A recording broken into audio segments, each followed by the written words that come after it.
great. I'm reading some of my comments, and it seems like people are liking these trip reports, so I'm going to give you a couple more here. I've done DMT since that first one I did, the first trip report, I don't know, maybe 3 or 4 times, but only one time did I actually have an experience that's actually worth making into a video. And so I'll get into that. But the first time I did it, like the sandwich technique with tobacco and DMT and then tobacco on top, which worked really good. Surprisingly, it just seems like it wouldn't work very well, but that was the strongest one yet. But somebody recommended that I get this, which is, I guess it's like a wax vape pen. It's a Yokan, right? Looks like this, right? Has a coil inside, button. So I did. A little pricey, like $40-$50, but if it's all that it says it is, I'm all down for it. I mean, it's fucking awesome. So I tried that, and I was a little hesitant just because I don't really smoke wax or dabs or anything like that, so I'm not really sure how that works. But I did it anyway, and DMT's kind of hard to come by, so I didn't want to fuck my shit up, which I did. But I didn't have a whole lot left anyway. But I basically held the button down too long, and instead of releasing it and pausing it and off and on, I just after I melted it. But anyway, I got one big hit though. That is true, and basically I went under, and the visuals were different though. I don't know why. Maybe because it wasn't in my car. I was inside. I don't know. Or maybe whatever the reason is. But instead of it being the psychedelic kind of tunneling and stuff like that, it didn't look like that. There was still it was more mechanical, and there was kind of walls of it kind of looked like gears, but not really gears. But it was weird because I could hear something, and it sounded not like a voice, but it almost sounded like my voice. Saying something I should have wrote this down. This happened 3 days ago. I should have wrote it down. But the visuals were a little bit different. They were still psychedelic, but they were just more mechanical. But the big thing that was different, 2 things. In front of me, there was this big pit, and I'm almost reluctant to tell this trip because I know there's some religious people who like to watch my videos and who are just gonna be I told you it's a gateway to hell. But that's what I saw. It was a big fucking well, right? It was a well, and it went down, and it was something off of Lord of the Rings or whatever. It was just this deep well, fire was rolling up on the insides, and there's a staircase. It was all broken and made of wood. Shit that I saw in fucking Lord of the Rings or something like that. I mean, it was very stereotypical, portal to hell type thing. And I was looking down there, and I'm looking around, and I was kind of confused because I didn't want to go down there, right? But then I remembered oh, that fucking goblin, he's got to be in here somewhere, right? So kind of stuck to know what to do. So I'm calling for him. I don't know his name. Just hey, and I saw something coming, and it got closer, and I saw it. It was coming when I called to the goblin guy, but it wasn't the goblin. This thing looked like fucking some weird predator, from Aliens and Predator. He looked like the Predator guy, but he wasn't transparent. He was you could see him, but he had the dreads and the mask and everything. It was basically fucking Predator's cousin is what it was. I was just okay, I was all right, well, fuck, what are you gonna do, right, Predator? But he wasn't really aggressive or anything. He just kind of stared at me, and I stared at him, and then kind of walked the other way, and he kind of just followed me. And then I would stop and try to ask him something, and he just wouldn't respond. Then my friend told me about something about try to call. I guess he's done a lot of DMT, and we have similar interests in occult and stuff like that. So he's try calling on Kali and see what happens. I'm not going to go into why. That's a whole other video. It's a long story, but yeah. So I did. I just called for Kali, and I didn't get a response. So I called again, and then I heard a little girl's laughter, which kind of creeped me out because it sounded like it was really close to me. And then I kind of got disoriented. And I wasn't sure if I was still in the dream or if I was, in my place, and there's actually a little girl next to me, which I don't know why there would. There's no kids here, but anyway, I got disoriented when she started laughing. That was it. Then I pulled out of it. Oh, that wasn't it. I pulled out of it because I got scared, but it's kind of like when you're sleep apathy.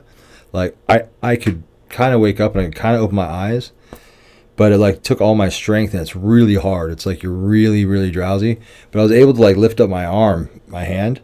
When I looked around, see, I'm definitely still tripping, but now my eyes are open, and this is really weird because I haven't really seen anything with my eyes open tripping on DMT, not to this extent. It was really animated, my living room. Like the cupboards were like cartoonish, but there's like shit floating in the air. Like, I don't know. They look like pieces of paper that were burnt, right? And it kind of looked like after like in the movies, like there's like a nuclear explosion or something, and it's like a like after effect, right? Like 20 years later, right?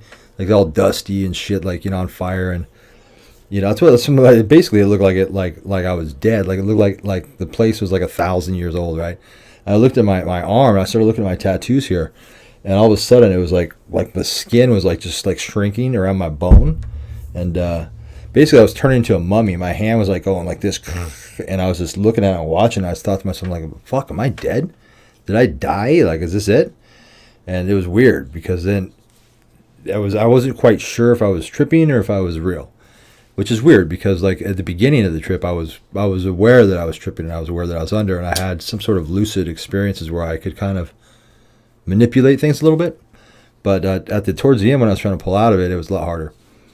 Like I wasn't quite sure where I was, if I was tripping, if I was dead, if I was still in my living room. I don't know. But that was it. The second time though, also I was also under. I don't have any concept of time when I'm on it, but I looked at the video and I was under for about 25 minutes, which is a lot longer than the first time. The first time I was like 6 minutes, I think. Don't know if it was because I was tired or what. Who knows? But yeah, that's the second one.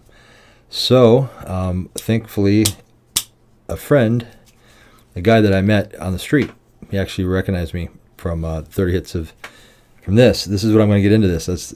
I'm glad that I just mentioned this because this has been hanging there. Put that up there for a reason because there's a story behind that. Anyway, the guy met this dude on the street and he recognized me, and bam, and like the guy has DMT and stuff. And it's really cool. Anyway, he's a cool guy. Basically, I have a lot of DMT. So I'm no longer worried about wasting it. I guess that's the point. You know, so that's a really cool thing. So thanks to him, I have enough to last for quite some time now. This shirt, I had a problem with. Well, you guys know I have a shirt company called Satanic Fashion. I make my own shirts, like that one. Of course, I made that. This is a "Don't Sue Me Ghost." It's a custom ghost shirt. I make other shirts and stuff. You can check it out. Satanic Fashion. I'll link it right here. But I was like trying to. I've had this shirt company for a couple of years. I recently just made these shirts. There's like 2 versions of that. I was looking to try to pick up some psychedelics. This is a while ago, and I couldn't find any. Somebody gave me a suggestion. Like, dude, just go to this place called, it's in Ocean Beach. It's in San Diego. It's where a lot of the hippies hang out. They're like notorious, like psychedelics down there and stuff like that. But you kind of got to know somebody. At least I feel like I do. Like, I don't like to walk up to somebody and just like be like, "Sup, bro? Got some shrooms?" You know what I'm saying? I mean, I've done it, you know, and it does work, but, you know, I don't know. I never liked doing that. So I was like, you know, kind of like, you know. I was like, dude, if they know, once they know that you're 30 hits of LSD, they'll probably just fucking give you this shit, man. I was like, well, I'm going to go over there and start, like, what? Just, like, start fucking reciting into the video again? He's like, nah, dude, fucking make a shirt. I was like, oh, dude, I'm not making a shirt. He's like, make a shirt. So I did, and, well, fuck, he was fucking absolutely right. I went down there to Ocean Beach, and I was, you know, I don't know what, I didn't really want to talk to anybody, but at the same time, I didn't have all fucking day, so I was going to. I wasn't even there for maybe 3 or 4 minutes, and I had this shirt on, right? Now, I did alter this face. It is my face, but I altered it so it doesn't exactly identically look like me, because it's kind of like, what do you call it, posterized or cartoonish looking. Because the first version I made of that, I didn't posterize it, and it looks just like me, right? And then it's like I already feel like an ass wearing this shirt, right? Like, who the fuck wears a shirt with their own face on it, right? Unless you're on a mission. It works. But anyway, yeah, the first one looked way too much like me. Like, you could see that people were like tripping out, because this one, I don't think people who, unless they know what this means, they don't identify this with anything. So with my face, because it's a cartoon. Anyway, within 3 or 4 minutes, a couple of the hippie guys walked up to me. I was just sitting there watching the sunset. just like got there, lit up a smoke, and by the time I like halfway through my smoke, you guys like, dude, is it really you? Is that really 30 hits of acid guy? It's like, yeah, man, yeah. Like, duh, you know. And then, you know, I saw you know, saw that video in high school, blah blah blah. And the other was like, yeah, man, that's why I tried acid for the first time, blah blah blah. And I was like, right on, man. I was like, and then one of them was like, do you need anything? And I was like, of course, that's why I'm here. And so now I have a pretty steady supply of good LSD too. So, wow, I just dropped my knife on my foot. That sucked. But yeah, so that's the meaning behind this shirt. And although I never wear it because I still feel like an ass, it's to wear it to like a bar. I've worn it to bar twice. Bartender bought me a drink. Like people who see me buy me drinks. So it's in like, or like Halloween. I think that was the very first time I wore this shirt. Actually, it was the other one, but yeah, Halloween when everybody was out partying, getting drunk and shit. That was fun too.